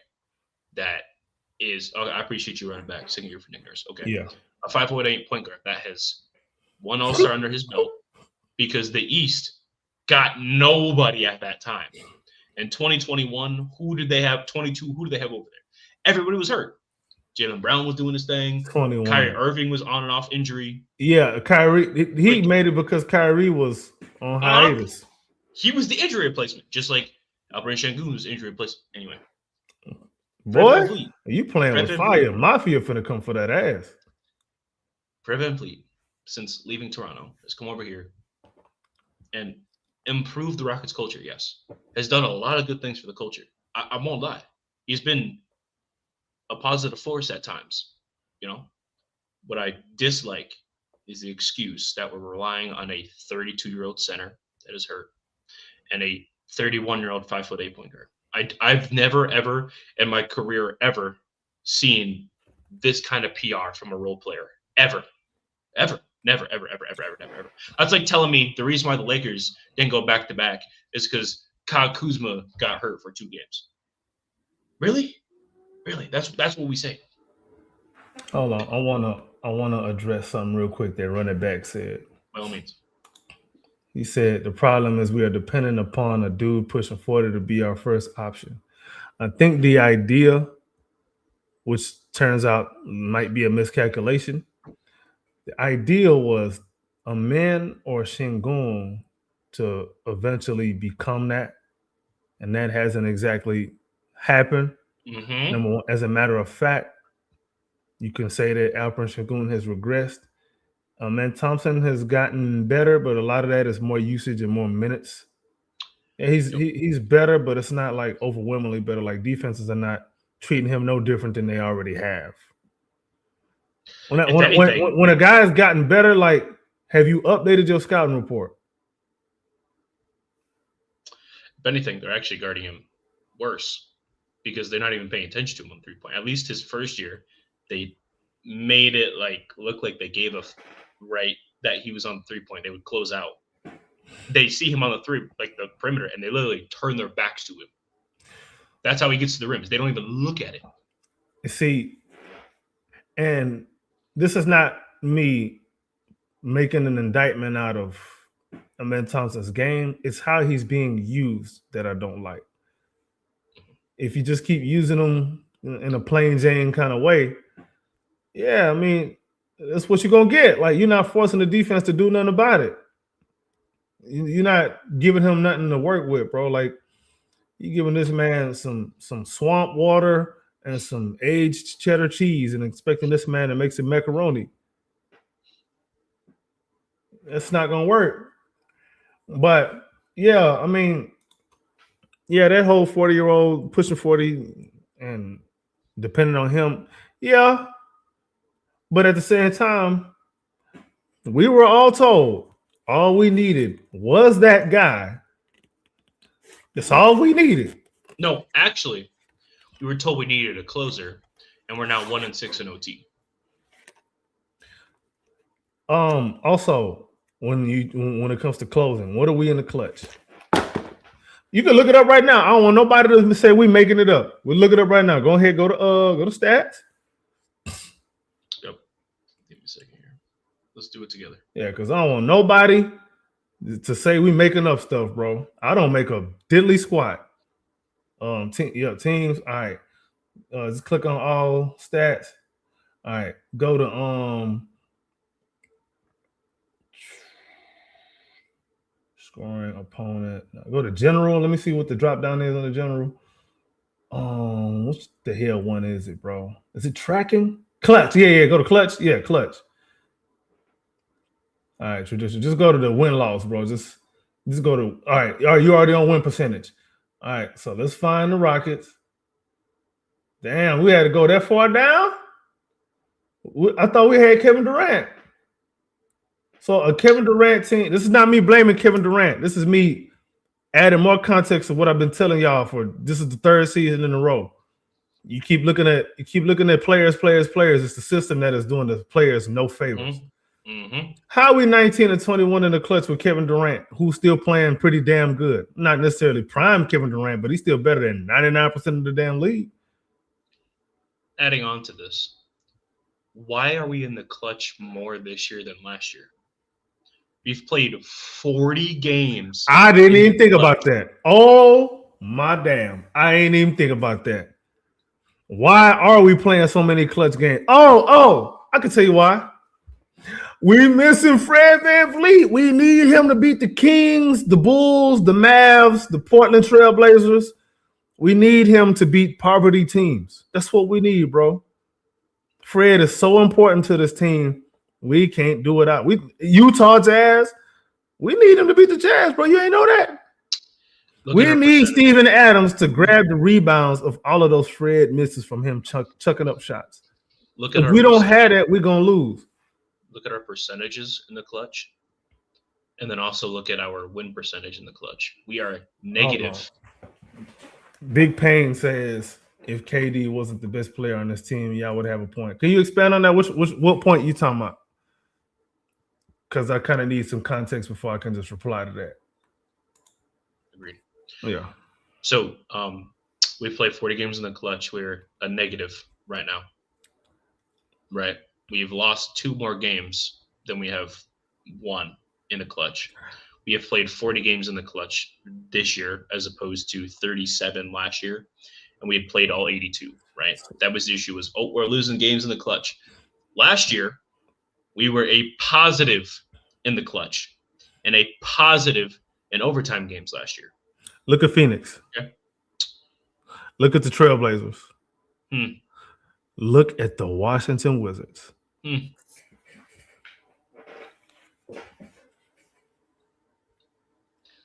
Our matchups for the playoffs as well. It's also crazy to look at. Denver. Bro, we worse than the Wizards in the clutch. Yep. Here, let's make it worse. We shouldn't be worse than the Wizards at nothing, bro. The Lakers are number 1. They got closers. Oklahoma City, San Antonio, Detroit, Orlando, Toronto, the Knicks, the Sixers. What do all of these teams have in common? Guard play. Well, except Orlando. Well, Desmond Bain. He's really helped them a lot. Toronto, Brandon Ingram been really good. New York, Jalen Brunson. 76ers, obviously, Tyrese Maxey. Oh, my God. Milwaukee Bucks, Kevin Porter Jr., by the way, has been balling. He has. Timberwolves, and the Bulls are better than us. Come on, bro. Here's my issue. Cleveland, Miami. Like, but if you look at the top 10 teams, these are all playoff teams too, ain't they? Yep. Every single one except for the Hawks. Which one do we have a better record than? Not clutch record, but better record overall. We have a better record than the Magic, the Raptors, the Knicks. Our record is the same. The Sixers are 1 game ahead of us. We have a better record than the Bucks. We have a better record than the Bulls, the Hawks. Our record is about the same with Cleveland. Ding, ding, ding. Run it back on it. Yes, sir. We have a better record than Miami. They're in the play-in. We're just a weird-ass team, dog. You guys should be better than what they're showing. This is why people – This is what's frustrating. What's up? Look at these teams down here, 26 through 30, and tell me which teams we've lost to. We lost to the Jazz. We've lost to the Mavericks twice. We haven't lost to Memphis. We lost to the Pelicans. We beat Mhm. Brooklyn. Yeah. We shouldn't have lost to Interesting. none of them. Yep. They have. I mean, this team literally Charlotte. got a 32% win rate. Anyway, I digress. Continue with your point. I forgot what the hell I was saying, bro. My issue, looking back at this, is you've got your West teams here, and the Lakers are our most likely matchup in the playoffs, and they are whooping our ass in the clutch. When you look at it straight up, just as a pure numbers perspective, as it is for a pure eye test perspective, the cohesiveness, the gameplay. I mean, JJ Redick, first off, I clowned you at first. I won't lie. I was like, this little podcast dude over here. My fault. Yeah, my bad. He said, I got to bench LeBron because he's not playing well. He benched LeBron in a game and they won. They asked him about it. They said, LeBron, how do you feel about that? LeBron's like, well, player of my caliber, yeah, whatever. They asked JJ the same thing. Yo, hey, we talked to LeBron. This was his response. How do you feel about it? JJ said, I got to do what I got to do to win at any cost. It doesn't matter who I have to bench, what plays we need to run. We will win. Since then, LeBron has been completely okay with being a third option. Crazy. You're telling me that Austin Reeves is better than Alperen Şengün? Nope, he's not. He's not. As a whole basketball player, he's not. Maybe aspects of scoring, Reeves is better, but as a whole basketball player, Şengün is better. It might be close, but Şengün is better.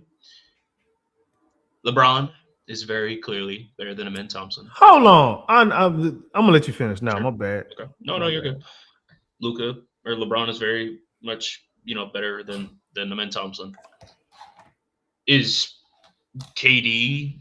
I mean, how close is KD to Luka? Are you seeing what Luka's doing right now? If we face this Lakers team right now as a 7-game series, I got no faith. The numbers are not in our favor. The cards are not with us. We don't have an ace in the hole. We don't make the adjustments. We're missing Fred VanVleet. It's over. Because Fred apparently the MVP of the league. Hey, bro, if we need Fred to get out the first round, we have bigger issues. We have fundamental issues. But I don't care if it's the combination of Fred and Steven Adams. I don't care about that, bro. People need to stop being so damn lazy with their rhetoric. No Fred, no Steven Adams, no assist to turnover ratio and offensive rebounds. Why is this a staple? What is? Yep. Do y'all remember when we traded for Kevin Durant and we had people in this fan base? I'm talking some people in this fan base that really opened their mouth and said, Şengün is our best player, even though Kevin Durant is on the squad. Do you remember that? I'm talking about people with big microphones. My agenda at the end of the year was for Şengün to be as good as Kevin Durant at the end of the year. Now, we are at the end of the year pretty much. This is not even – as a matter of fact, the gap is wider than it was when it started. If we're going up against the Lakers, I mean,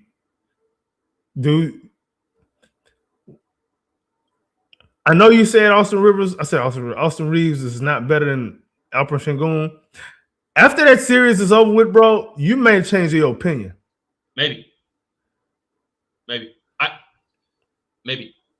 Because you can't tell me you see. I like this. I hate this hindsight 2020 shit that we like to do in this damn fan base, where folks will say something and then act like we can't go search your profile to see what the hell you were saying when you had said it, or if I got to go check my bookmarks and see if you said what you said when you said it.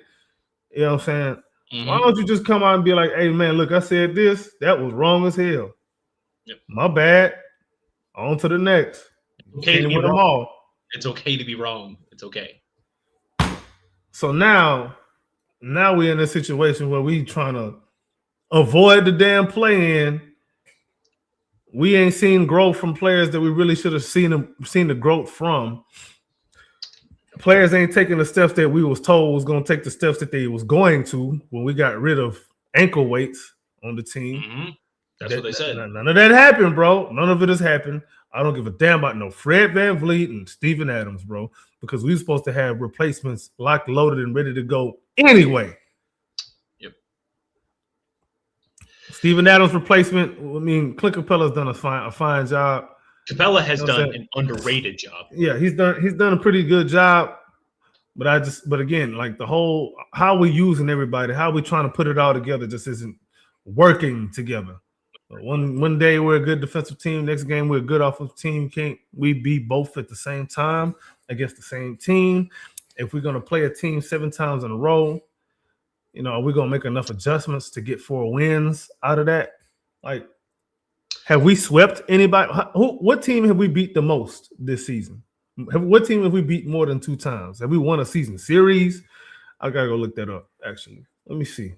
Is that on Basketball Reference? Yeah, or maybe StatMuse. I actually don't know. Yeah, hold on. I gotta look this up because I don't want to be talking out of my ass. I don't like to do that, bro. When you talk out your ass, your breath smell like shit. This man always got a quote, don't he? I always got something, bro. Country boy, can't help it. I'm also gonna look up the Rockets schedule and look at it manually too, just to put that out there. Okay, that's actually a good point. Okay, we've only beaten Phoenix 3 times. Yep. We 3-0 against Phoenix. We haven't beaten nobody no more than 2 times. Obviously, in the East, we only gonna play them 2 times anyway. But if we're just looking at the West, yeah, Phoenix is the only team that we really just like for real had a number. Yeah, bro. I thought we got rid of inconsistency, bro. That's what I was told. Why the longest winning streak we had this season 5 games? In our last point here, before we ran around an hour and a half already, I didn't realize that. One of the last points I want to make: in the last 10 games, right, where we are 5-5, we're 500. Minnesota's 5-5. Every other team from 1 to 9 has a positive record minus the Suns. So 5, 6, and 7, right? Those 3, we're all 5-5. Everybody else 6-4, 6-4, 6-4, 9-1, 9-1, 10-0. Teams towards the end of the year are supposed to get better. Let me ask you: are we better or worse than when we started this year? Oh, we're worse. That's out of the question. We are worse, way worse. Now, comparing this Rockets team today to last year's Houston Rockets team. Last year's Rockets team beats this Rockets team in a 7-game series. Okay. Yep. No question. Nope. No question. Because worst case scenario, you was going to get a dog. That last year's team, we wasn't getting blown out like that. We wasn't coming out lollygagging and all that. We may do dumb stuff. We may take, bad shots. But one thing is for sure, if you beat them, you beat them. You had to beat them. Yep. They wasn't going to help you. This team be coming out too cool for school and all of that shit, looking like a fool. It appears to me that everybody on this team that was here last year to this year has either stayed the same or gotten worse. Only one player has improved this year, overall improved. And you're not going to like this. The only player that has actually improved, not because they got more opportunity, right? Jabari Smith Jr. is the only player that has actually improved his game this year. Everybody else has stayed the same or gotten worse. That was here last year. You mean like just not when you include people more that opportunities? Oh, okay. Okay. Okay. Yeah, Jabari pretty much is getting the same opportunity. Hold on. Matter of fact, he might not be getting the same amount of shot attempts. Hold on. I think he's actually taken a shot less this year. That's why he's shooting the 40. Yeah, he might be taking less shots, bro. Mm-hmm. Which would be crazy if that's the case. Because they upset about Jabari this and Jabari that when he getting the least amount of opportunity in the starting 5 consistently.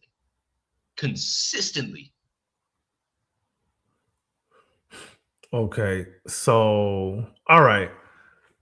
So he is taking the most shots of his career, actually. Okay. However, remember last year he started coming off the bench when he came back from that broken hand. Yep.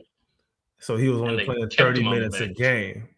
They kept him Yeah, on the bench. which wasn't a good idea because we was worse. Yep. Yeah, now he's taking more shots this year. How many Let me more shots? see shots point. Well, last year he only took 9.9 shots a game, What's he getting this year, 11? 12.4, which is a Okay. career high for him. Okay. But he's taking the most threes this season than he has. He's shooting I thought like he didn't take 36%. enough threes. Well, no, 6 is not enough still. I need a higher volume. I need 8, if I'm being honest. We should be able to generate more threes for him. Yeah, so but those less attempts are just he's not getting no different attempts. It's not like we drawing up plays for him. I said they're not trying to run the offense through him. Like he's still the third option. He's still the fourth option. Yeah, because I'm the third option now, right? At least last year he was the third option, but I'm gonna say this. I said it once. I'm gonna say it again, bro. 2 of your top 3 shooters. I mean, top 3 field goal, top 3 shot attempt people should not be non-shooters. This is not gonna work in 2026. 2 of the 3 got to be shooters. You can't have 2 non-shooters taking 2 of the top 3 most shots on the team. You can't. That lowers your ceiling. one last alarming fact. This year in the conference, right, for the West, we've played 44 games, right? We're 23-21. That ain't good, per se. So you really worried about the playoffs, ain't you?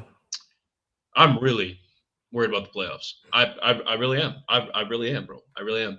I was sitting here trying to think, what team do we want to face, right? Because I remember last week before we played the Lakers, everyone was like, yeah, bro, bring on the Lakers. Let's do it.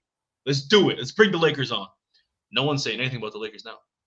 Not a single word about playing the Lakers in the playoffs now. Not a single word. Okay. I'm looking at it.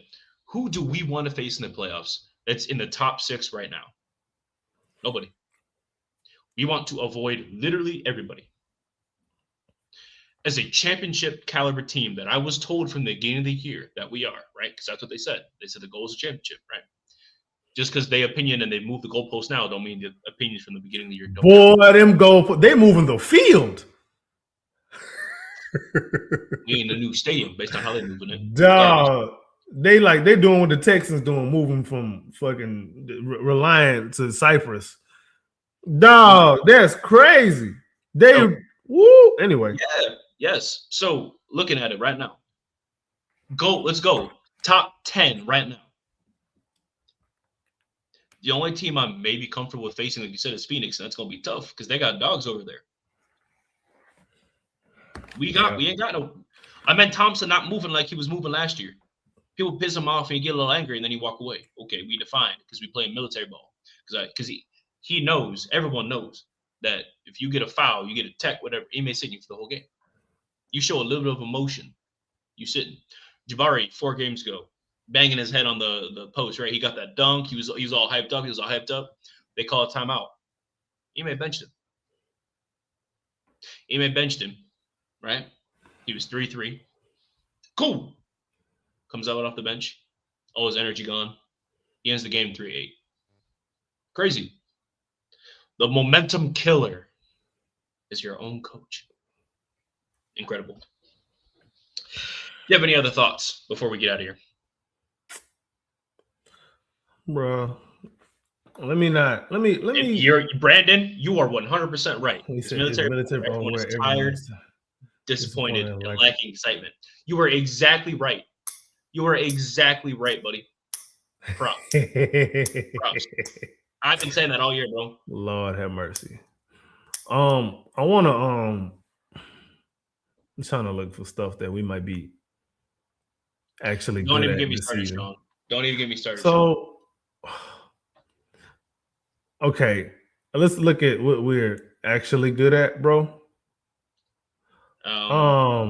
So total rebounds, we're number one. Matter of fact, I'm gonna pull up things that we top 10 in. Top 10 in block shots, we're number 4. Number 1 in total rebounds and offensive rebounds. Yeah, that's it. As far as good stuff, we're 3rd in 2-point shot attempts. I don't really. Okay.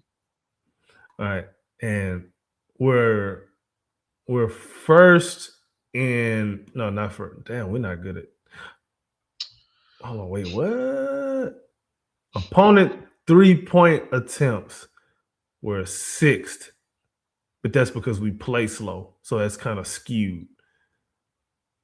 You know what? I'm looking at the wrong site. Let me go to NBA.com and do per 100 possessions, because looking at Basketball Reference, they just gonna give you per game, and that doesn't really account for pace of play. That's why I look at per 100, just in case anybody else is trying to understand how to use stats.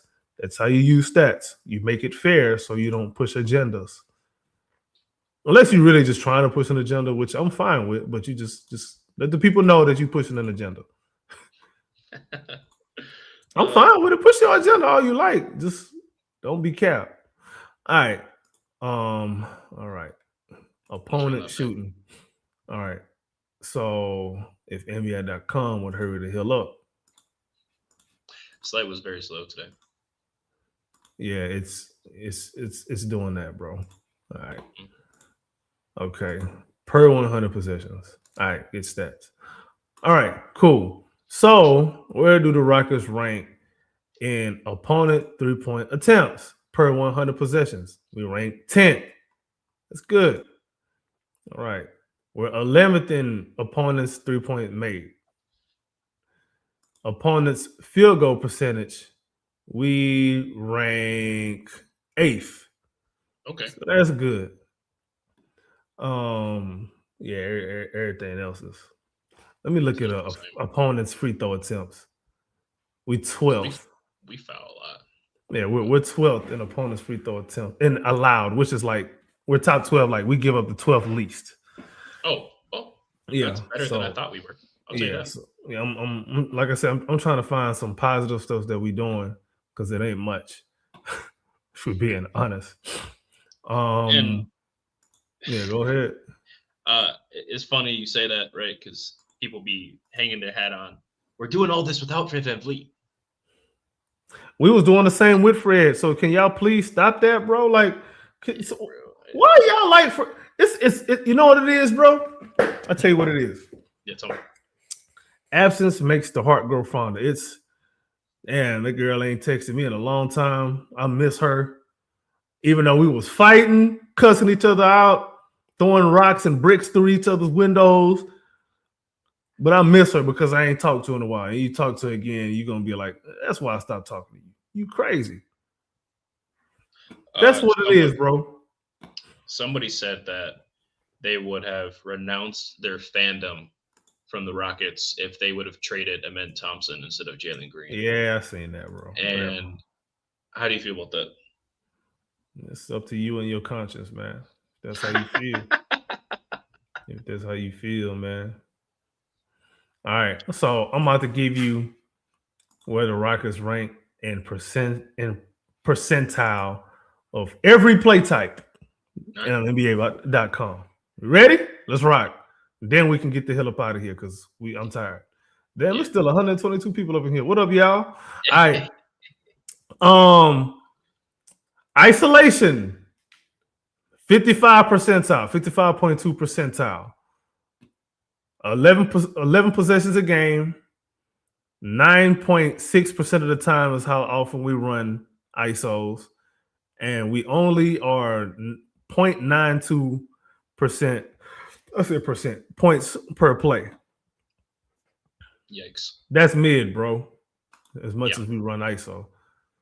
Because let me see where we rank in possessions. We're second. We're second, bro. We're second in. See, All right. I test. Now, transition. What percentage are we in transition? We like way at the bottom, bro. Way low. Hold on, where are the damn Rockets? Okay, so we're actually 72.4 percentile in transition. Now, how often are we in transition? 18.4, that's bottom 1, 2, 3, 4, 5, 6, 7, 8, 9, 10. That's bottom 10. Okay. That's not good. So we're above average in transition. We just don't get to it. All right. Pick and roll ball handler. We are dog. Where are we, bro? Okay, here we go. 55.2 percentile. Possessions a game. We are, I lost my spot. 15.1. And points per possession on that is, what the hell is it? 0.87. So we're not really that, again, we're mid, bro. Pick and roll ball handler. Let's do pick and roll man. Do we have a roll man reliable that we run pick and roll with a lot? We had one, but we don't use it. Anyway, pick and roll. Oh, God, this is bad. 13.8 percentile, bro. Yikes. 6.1%. 6.1 possessions a game. 1.01 points per possession. So we run it a decent amount of time, middle of the pack, and we score on it. Oh no, it's actually not good when you compare it to the rest of the league. Oh my God, we bottom 5. Oh my God, I'm trying to find something. This is not. It's easier. This ain't doing what I was expecting, bro. It's easier to find things that we're bad at or don't do often than it is to find things we are good at. Because the things we're good at, those are very tangible. You see it constantly, which is the rebounds. What about post-ups? Should we be good at post-ups? I feel like we should be. Supposedly, our best player, that's what they say, is a post-up king, and he lives in the post. Okay? I see him put his back to the basket 35 feet out at the logo, but I said, Sean, don't play with me because I didn't want to. I wasn't going. Sean, listen, bro. I like Bam. Anybody that went to Kentucky, I like him. I'm not gonna say nothing bad about him. So that's what I'm gonna tell you. I like Bam. I got a conversation topic for next spot. I bet. Write it down, bro. 41.4 percentile post up. 0.97 points per possession, 6.8 possessions a game. Where we rank. So we're second in possessions a game. And the team that ranks above us, what is their points per possession? They're the Denver Nuggets. Their points per possession is 1.09. Ours is 0.97. They post up the most in the league, 7.4%. 7.4 possessions a game. Interesting. 93 percentile. Interesting. Running stuff that you're good at. That's what happens. Can you keep that same thing, but filter it by points per possession for that? All right. Points per possession. Number 1 is the Clippers. Wow. Yep. Kawhi is good, though. I'll give it to him. Yeah. Then it's Detroit. Then it's Denver. This is just point per possession. Yep. Oklahoma City, Atlanta, Orlando, Charlotte, Philly, Toronto, Milwaukee, Sacramento, Minnesota, Cleveland, Utah, Indiana, San Antonio, Boston. Then here come the Rockets. Was that 16th? It's bad. Interesting. And we run at the second most, you said. We run at the second most. Hilarious.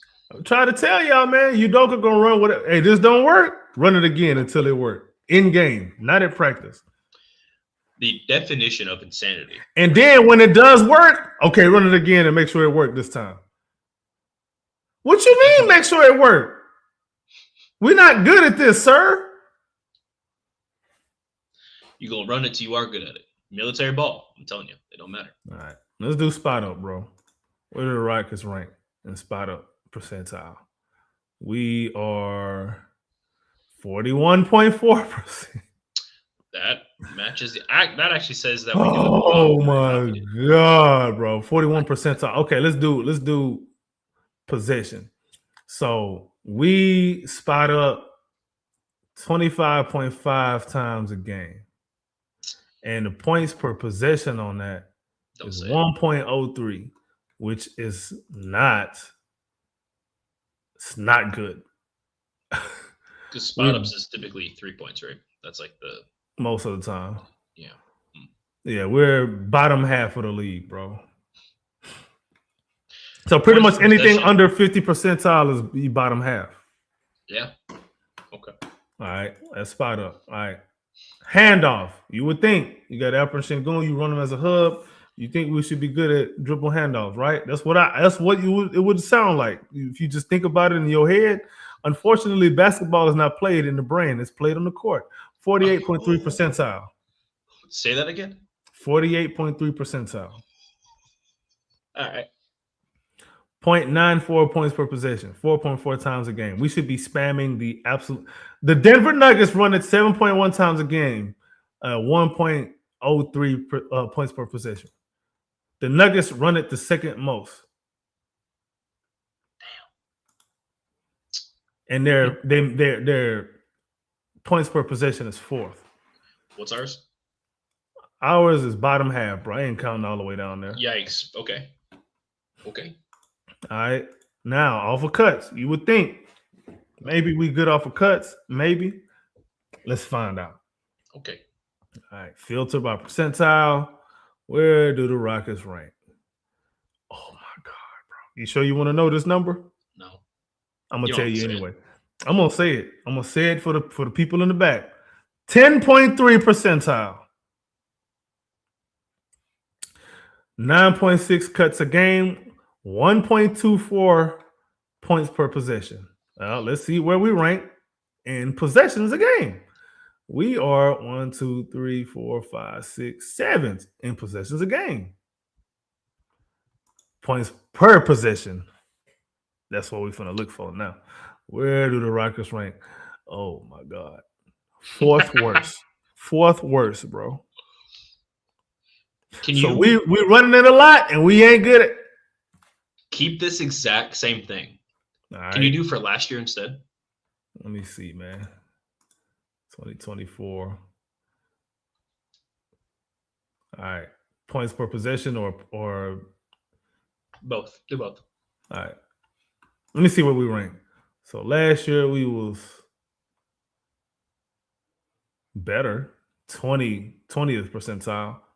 Okay. We ran 10% better. Yeah, 10% better. 7.6 a game, 1.25 points per possession, which is way better than this garbage that we's doing now, bro. Just what changed last year to this year? Man. It was Fred. It was Adams, actually. I'm tired, bro. All right. Off of screens. We got one more after this. All right. Off of screens. Do you want to know? Let's do it.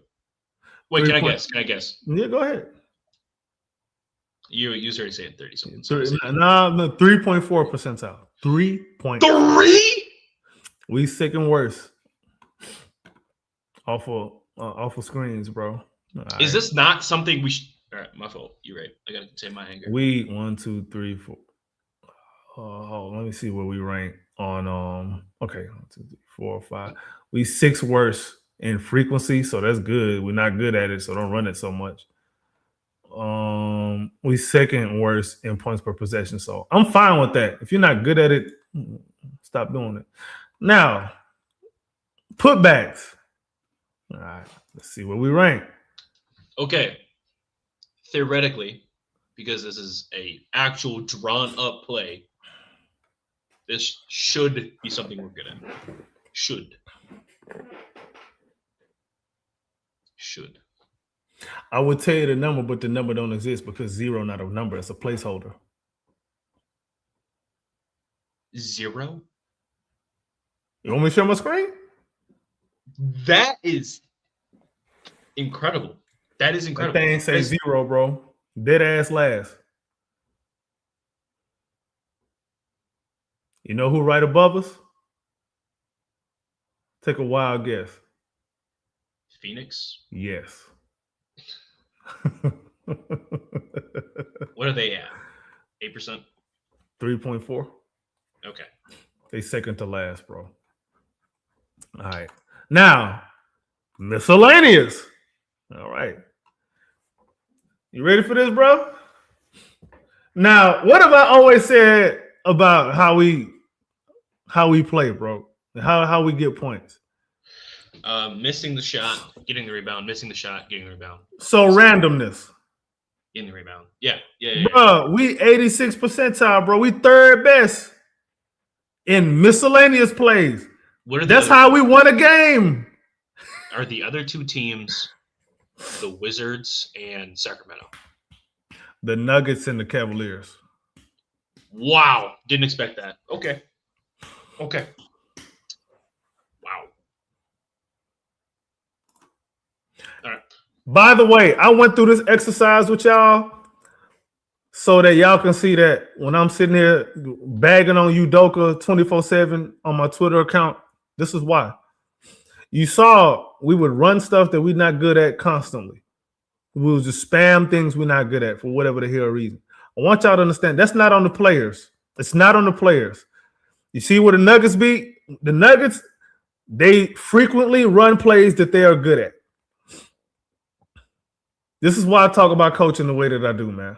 So I'm gonna need some of y'all to stop getting in your feelings and stop arguing with your agenda and argue with really what's happening. You put together the stats. Yes, you use stats and analytics, but you use your eyes first. You see before the stats are accumulated because you are watching stats get accumulated. The stats are not being accumulated and then the film does what it does. No, that's not how that process works. You play. Imagine you look at your gas tank. You ain't going nowhere, but that sucker on 0. You ain't going nowhere yet, though. That's how y'all think.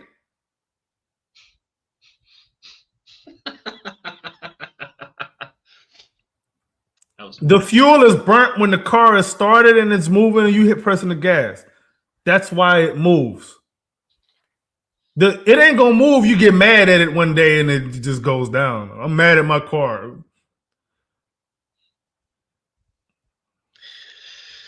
Y'all don't listen, bro. This is why y'all see, and this is why a lot of y'all upset now because you mad at yourself. You're not mad at nobody else but yourself because you knew what was being told to you was actually correct, but you mad that you didn't see it when other people saw it.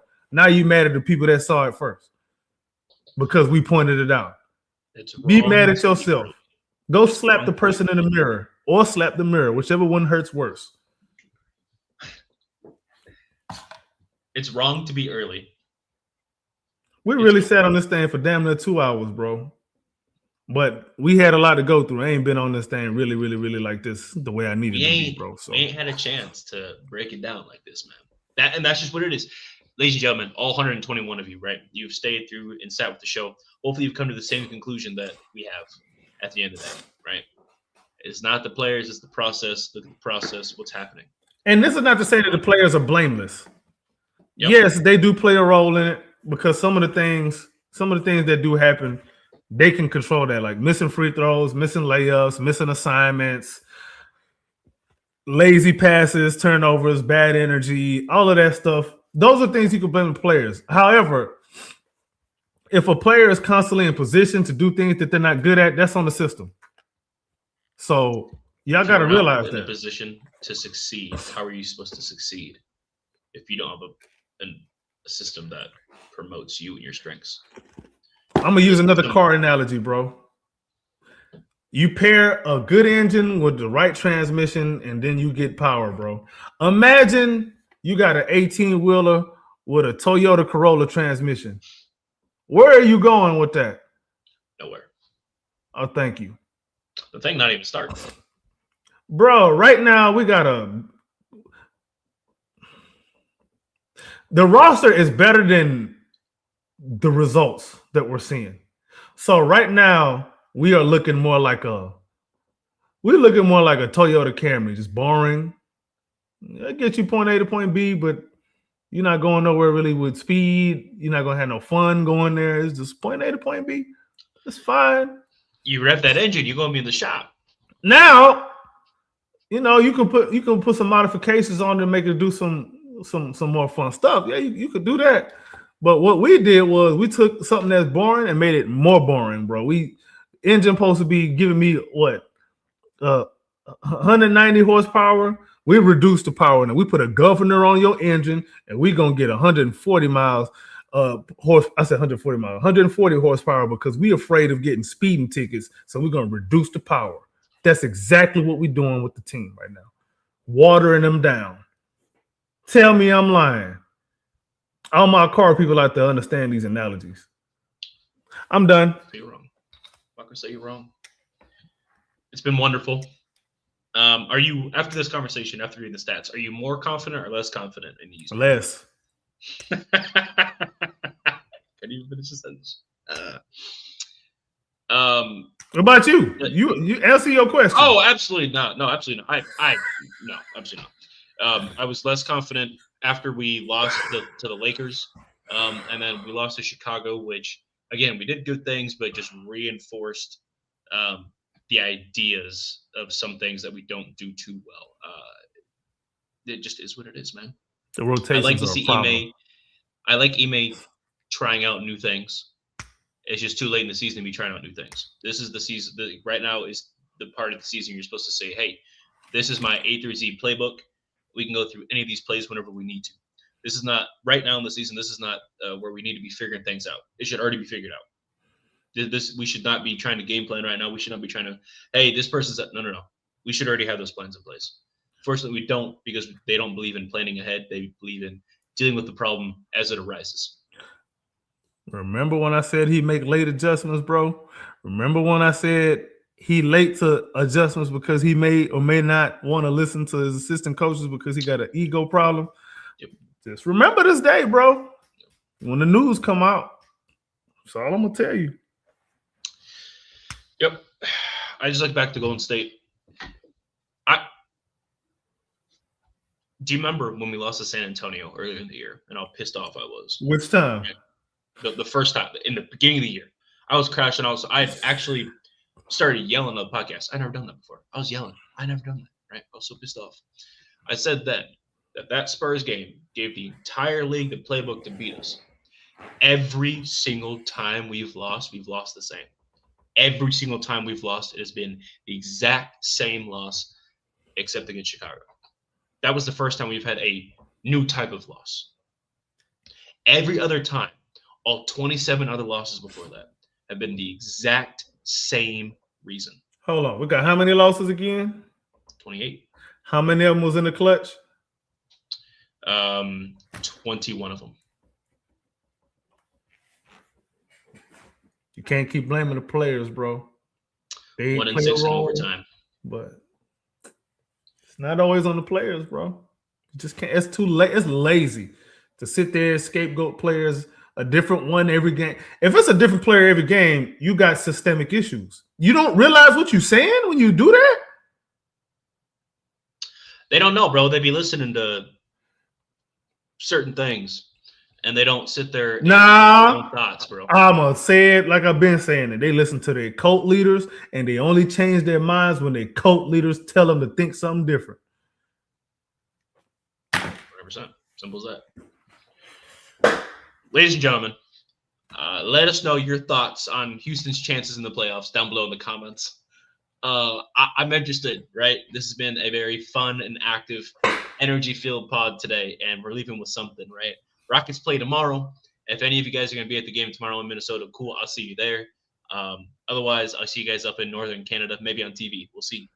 AK, it's been a pleasure, my brother. Where can we find you? Man, y'all can find me on Twitter/X at AK_VVS. Also on YouTube at the Rockets Propaganda Channel and H-Town Rundown, man. Yes, sir. And make sure to follow the H-Town Rundown. Check out the website too. We drop articles there. Check that out.